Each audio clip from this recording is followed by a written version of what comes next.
Aliansi Oke Boomer sudah berakhir. Generasi milenial dan Gen Z saling menyerang. Generasi milenial mengatakan Gen Z sangat sulit untuk diajak bekerja sama. Gen Z menganggap remeh generasi milenial sebagai pecandu nostalgia yang terobsesi dengan Harry Potter dan punya gaya berpakaian yang memalukan. Tapi kenyataannya, krisis ini jauh lebih suram dari itu. Pertarungan sebenarnya adalah tentang siapa yang akan mewarisi sisa-sisa kelas menengah. Generasi milenial memasuki usia dewasa, tepat saat tangga menuju kehidupan yang stabil mulai runtuh. Dan mereka telah menghabiskan bertahun-tahun mencoba memanjatnya bagaimanapun juga. Gen Z menghadapi jalan yang bahkan lebih terjal. Tapi berbeda dengan generasi milenial, banyak dari mereka tidak ingin memanjat tangga itu. Mereka ingin merobohkannya. Tidak peduli apakah kamu lebih banyak mengenal generasi milenial atau Gen Z, kamu mungkin mendengar hal yang persis sama. Pasar kerja sangat kejam. Sepertinya tidak ada yang sedang merekrut. Dan ketika ada lowongan, gaji, jam kerja, dan persyaratannya membuat pekerjaan itu nyaris tidak layak diambil. Sudah menjadi hal yang biasa untuk mengirim ratusan lamaran dan tidak pernah mendapat balasan. Terkadang, orang menghabiskan 30 menit untuk mengisi sebuah lamaran hanya untuk mendapatkan penolakan yang dihasilkan AI sebelum mereka bahkan menutup tab tersebut. Rata-rata generasi milenial mengalami stagnasi upah, sehingga daya beli mereka lebih rendah dibandingkan orang tua mereka pada usia yang sama. Kenaikan jabatan sangat jarang, dan banyak yang harus mengerjakan pekerjaan dua orang sekaligus. Tapi jika ditanya apakah mereka berpikir untuk berhenti, jawabannya biasanya tidak mungkin. Saat ini pasar kerja terasa seperti permainan kursi musik raksasa. Musiknya sudah berhenti sejak beberapa tahun lalu, dan siapapun yang sudah mendapatkan kursi tidak akan berdiri kecuali benar-benar terpaksa. Masalahnya, selalu ada pemain baru yang bergabung. Generasi milenial tidak bertahan di pekerjaan yang sama karena mereka mencintainya. Mereka bertahan karena takut untuk keluar. Ini bukan sekedar cerita milenial versus Gen Z. Generasi baby boomer pensiun lebih lambat dibandingkan generasi sebelumnya dan tetap sehat saat melakukannya. Itu berarti lebih banyak baby boomer dan Gen X yang mempertahankan posisi senior, sehingga generasi milenial terjebak di posisi entry level dan menengah, bukannya naik ke jenjang yang lebih tinggi. Akibatnya, beberapa pekerjaan level awal diisi oleh orang-orang yang mendekati usia 40 tahun. Itu membuat tidak ada peluang bagi Gen Z. Belum lama ini orang-orang masih menyebut milenial sebagai anak-anak, tapi sekarang mereka sudah mendekati usia parubaya. Dan Gen Z tertua sudah hampir berusia 30 tahun dan mendapati sangat sedikit peluang untuk mereka. Mereka seperti mobil terakhir dalam antrean tabrakan beruntun lintas generasi, merasa frustrasi dengan kemacetan tanpa bisa melihat sumber keterlambatannya. Sementara itu, milenial berada di antrean di depan mereka, berusaha mengabaikan kaca spion agar bisa fokus pada pekerjaan mereka. Namun jika melihat lebih dekat pada milenial, gambaran yang jauh lebih menakutkan muncul. Bagi generasi yang lebih tua, impian Amerika adalah kekayaan dan kenyamanan. Bagi milenial, itu hanyalah gaji yang rutin masuk dan sedikit kestabilan hidup. Milenial telah dikaitkan dengan hustle culture, di mana banyak dari mereka bekerja lebih lama dan mengambil pekerjaan sampingan di waktu luang mereka. Dan itulah nasihat yang diberikan orang tua mereka. Jika kamu bekerja keras, orang-orang akan melihatnya dan kamu akan dihargai atas usahamu. Satu-satunya jalan menuju kesuksesan yang bertahan lama adalah dengan terus berjuang untuk itu. Jadi, mengapa para milenial merasa begitu terjebak di tempat? Ternyata jawabannya sudah ada sejak lebih dari 1 dekade yang lalu. Bagi banyak orang, tahun 2008 terasa seperti awal dari era baru. Milenial tertua saat itu berusia sekitar 27 tahun, sudah lulus kuliah dan sedang meniti karir di dunia kerja. Sudah 7 tahun sejak serangan 11 September mengguncang negara. Krisis pertama dalam kehidupan banyak milenial dan masa depan tampak cerah. Meskipun negara sedang berperang, tidak ada wajib militer dan mayoritas milenial tidak terdampak oleh konflik tersebut. Lalu semuanya berubah drastis. Sebuah guncangan ekonomi besar melanda Wall Street dan kemudian memengaruhi semua orang. Krisis ini terutama disebabkan oleh runtuhnya hipotek subprime. Tetapi gelombang kejut yang dihasilkan menghancurkan beberapa bank besar dan membuat indeks Dow Jones anjlok tajam. Depresi skala penuh berhasil dihindari berkat bailout pemerintah. Tetapi diperkirakan 8,7 juta pekerjaan hilang antara tahun 2008 dan 2010. Tahun-tahun terburuk dari apa yang kemudian dikenal sebagai resesi hebat. Banyak bisnis gulung tikar dan banyak dari pekerjaan itu tidak pernah kembali. Bagi generasi milenial ini adalah pukulan telak. Tiba-tiba, ekonomi penuh harapan tempat generasi milenial tumbuh besar itu tidak lagi ada. Banyak dari mereka melihat semua kemajuan yang telah mereka capai di dunia kerja runtuh, membuat mereka harus memulai dari awal lagi. Hanya sedikit perusahaan yang punya uang untuk merekrut selama periode ini. Mereka yang lulus pada masa ini tidak melihat adanya lowongan satu demi satu. Dan tentu saja, tagihan-tagihan terus berdatangan. Bagi banyak orang, hal ini menyebabkan kedewasaan yang tertunda karena mereka memiliki orang tua yang bersedia membiarkan mereka tinggal di rumah atau kembali pulang sementara mereka mencoba bangkit kembali. Bagi yang lain, hanya ada satu pilihan, berjuang keras. Generasi milenial tidak punya kemewahan untuk memilih pekerjaan selama periode ini. Banyak lulusan MBA akhirnya menjual sofa atau meracik kopi di Starbucks di kota asal mereka. Seiring pasar teknologi pulih dan aplikasi serta pekerjaan lepas menjadi masa depan, beberapa orang mulai mengemudi untuk Uber atau mengantar barang secara paruh waktu untuk menambah penghasilan mereka. Mereka bertahan hidup dalam banyak kasus, tetapi hal itu membuat mereka hampir tidak punya waktu untuk fokus pada kemajuan karir. Mereka tetap terjebak di tempat yang sama, menghasilkan cukup untuk bertahan, tetapi tidak cukup untuk naik ke jenjang berikutnya. Sementara itu, generasi Z memperhatikan, jika Anda berbicara dengan anggota Gen Z pada umumnya, mereka tidak akan kehabisan keluhan tentang generasi milenial. Salah satu keluhan terbesar adalah mereka terjebak di tempat, terus-menerus bergaya ala era 90-an dan membicarakan masa-masa indah dulu. Mereka masih berpakaian seperti saat di sekolah menengah dan membicarakan film serta acara TV nostalgia favorit mereka. Namun jika kita melihat lebih dalam, itu mungkin hanya proyeksi saja. Generasi Z melihat para milenial yang bekerja keras untuk segalanya dan menggunakan nostalgia sebagai pelarian. Dan mereka bertanya-tanya, mengapa mereka bahkan tidak punya itu? Bukan berarti Gen Z kesal karena milenial bekerja keras. Mereka kesal karena mereka bekerja keras tapi tidak mendapatkan apa-apa. Para milenial terjebak di tempat, gagal meraih kesuksesan seperti generasi sebelum mereka. Alih-alih mengambil alih posisi penting, mereka justru tetap berada di anak tangga terbawah, memastikan tidak ada orang lain yang bisa naik. Ketika generasi Z melihat dinamika ini, mereka punya satu pertanyaan besar. Sebenarnya, untuk apa kita melakukan semua ini? Bagi milenial, perhitungannya saja sudah menakutkan. Bagi generasi Z, itu terlihat mustahil. Upah tetap sama, sementara harga segala sesuatu terus naik.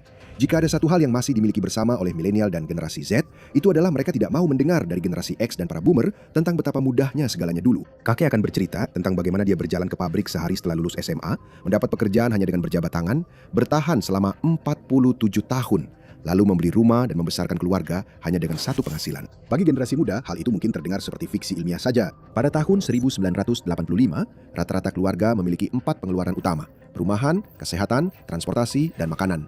Pendidikan mungkin menjadi pengeluaran tambahan jika ada sekolah swasta atau kuliah. Mampu menutupi semua itu dan masih memiliki sisa uang disebut biaya untuk hidup sejahtera.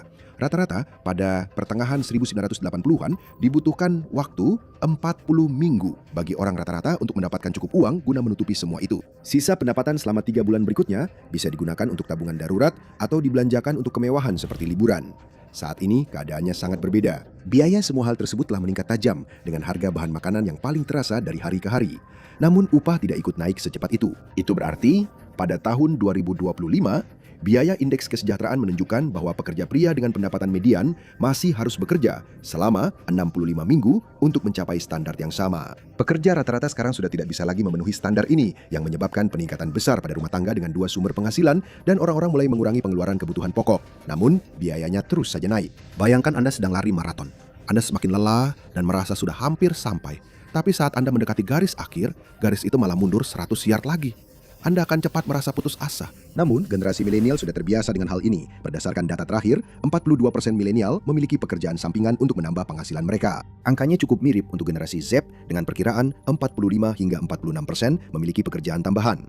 Keluarga dengan satu sumber penghasilan sudah tidak ada lagi, dan semakin lama, pekerjaan dari jam 9 sampai 5 juga ikut menghilang. Dulu, bekerja bisa membiayai hidup, tapi sekarang kita beruntung jika itu cukup untuk seminggu, dan itu pun mungkin masih belum cukup. Generasi milenial telah terkena 3 krisis ekonomi berturut-turut, dengan generasi Z mengalami krisis ketiga dan yang terbesar, yaitu pandemi COVID-19. Penutupan-penutupan tersebut menyebabkan kehilangan pekerjaan secara besar-besaran, bahkan melebihi resesi besar, dengan perkiraan 22 juta pekerjaan hilang hanya pada tahun 2020 saja. Keadaan memang sudah membaik sejak saat itu, tetapi banyak dari pekerjaan tersebut tidak akan pernah kembali, dan inflasi pun belum melambat sedikit pun. Inflasi kumulatif telah melampaui 20% sejak tahun 2020, membuat rasanya mustahil untuk bisa mengejar ketertinggalan. Saat ini hanya ada satu jalan yang jelas menuju kesuksesan. Bukan seberapa banyak yang kamu hasilkan, tapi apa yang kamu miliki. Tapi siapa yang memilikinya? Bagi kebanyakan orang, peristiwa tahun 2020 adalah garis pembatas antara sebelum dan sesudah. Generasi milenial sedang berjuang untuk menemukan pijakan setelah 2008, tetapi banyak yang sudah menemukan sedikit kestabilan. Ekonomi memang menyesuaikan diri, dan beberapa orang bahkan bisa membeli rumah. Dan para milenial yang sudah memiliki properti sebelum tahun 2020, ibarat kena lotre finansial. Harga rumah mengalami kenaikan hampir 50% dalam 6 tahun setelahnya, memberikan para milenial salah satu dari sedikit sumber kekayaan yang benar-benar stabil di zaman modern ini. Bagaimanapun juga, tidak perlu membayar sewa adalah salah satu cara paling efektif untuk berhemat. Sementara yang lain berjuang untuk bertahan hidup.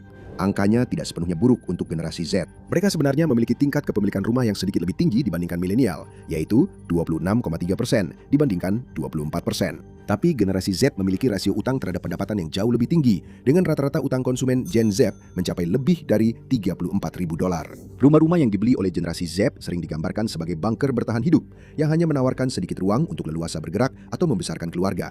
Tapi mereka adalah orang-orang yang beruntung. Sudah sering dikatakan bahwa kita memiliki lebih banyak rumah daripada jumlah tunawisma. Tapi masalahnya adalah banyak dari rumah-rumah itu tidak berada di lokasi yang ingin ditinggali orang. Resesi besar dan COVID membuat banyak orang kehilangan segalanya, dan bank seringkali mengambil alih rumah mereka. Banyak dari rumah kosong itu berada di daerah pedesaan, dan banyak yang menjadi rusak. Semakin banyak rumah kosong di suatu daerah, semakin besar kemungkinan daerah itu mengalami keterpurukan ekonomi. Itu berarti tidak ada kesempatan bagi seseorang yang pindah ke sana untuk memanfaatkan properti murah guna memulai karir. Bagi generasi Z itu seringkali berarti hanya ada satu pilihan. Pusat-pusat perdagangan Amerika berada di kota-kota besar dan di sanalah kebanyakan anak muda pergi untuk mencoba mencari peruntungan mereka. Namun mendapatkan rumah di kota saat ini adalah tugas yang sangat berat. Membeli properti di pusat kota New York atau Los Angeles akan menghabiskan biaya hingga jutaan dolar dalam banyak kasus, yang berarti daerah pinggiran kota juga ikut diuntungkan. Peningkatan permintaan telah menyebabkan harga jual naik drastis di tempat-tempat seperti Long Island. Rata-rata Gen Z di kota akan menyewa, dan tarif sewa itu juga terus meningkat. Rata-rata biaya sewa di New York City sekitar $3.700 Amerika per bulan, yang berarti kemungkinan besar biaya sewa apartemen akan menghabiskan sebagian besar pendapatan seorang warga Gen Z. Ini berubah menjadi kisah tentang mereka yang punya dan yang tidak punya. Generasi milenial yang membeli pada waktu yang tepat menjadi kaya raya. Mereka memiliki akses ke satu hal yang diidamkan semua orang, yaitu potensi kekayaan lintas generasi. Sementara itu, yang lain harus menghabiskan semua yang mereka punya untuk membeli properti yang kurang diinginkan, atau tetap terjebak dalam siklus membayar sewa, tidak pernah bisa menabung cukup untuk keluar dari situasi itu. Generasi Z melihat ke atas ke arah generasi milenial yang beruntung, yang terus mendapat lebih banyak lagi. Mereka semakin merasa iri, tapi mereka tidak benar-benar menyadari bahwa banyak milenial juga terjebak bersama mereka. Jadi tidak heran kalau mereka mulai berpikir bahwa permainannya memang sudah diatur. Ketika berbicara tentang pekerjaan, generasi Z punya masalah reputasi.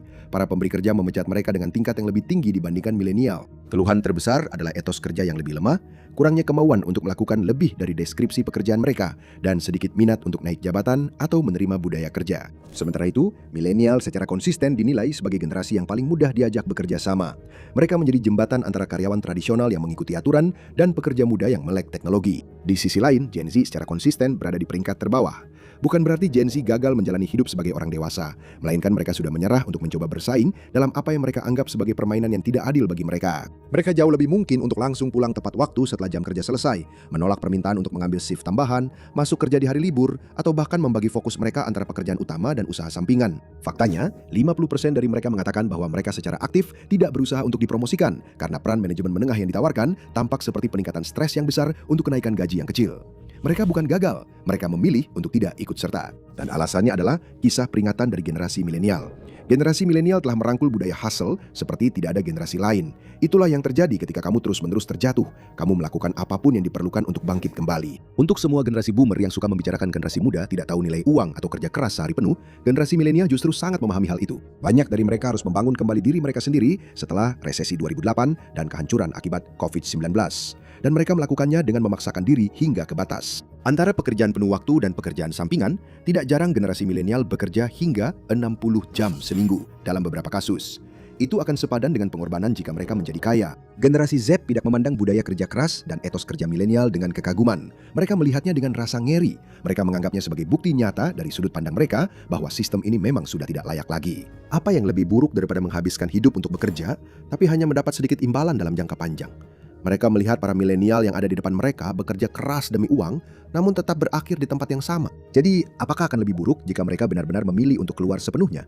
Mereka bukan sekadar bermalas-malasan, mereka menolak seluruh dinamika ekonomi yang dianut oleh setiap generasi sebelumnya. Ini bukan sekadar tren di tempat kerja, ini adalah alarm bagi seluruh sistem tempat kita hidup. Jika ini hanya terjadi di tempat kerja, orang-orang mungkin tidak akan terlalu khawatir, tapi kenyataannya tidak demikian. Generasi Z mulai kehilangan kepercayaan pada hampir semua institusi besar di sekitar mereka. Kita sudah hidup di masa di mana kepercayaan terhadap institusi-institusi yang dulu diandalkan generasi sebelumnya, mulai dari Kongres hingga Mahkamah Agung, berada di titik terendah. Namun di kalangan generasi Z, ketidakpercayaan itu bahkan lebih dalam lagi. Hanya 14% orang dewasa muda yang percaya bahwa Kongres atau perusahaan besar benar-benar berpihak pada mereka. Sepertinya ada banyak perpecahan antar generasi. Tapi kenyataannya, generasi Z dan milenial sebenarnya berada di perahu yang sama, dan perahu itu sedang tenggelam. Generasi Z melihat milenial, dan mereka melihat generasi yang lebih sukses di depan mereka.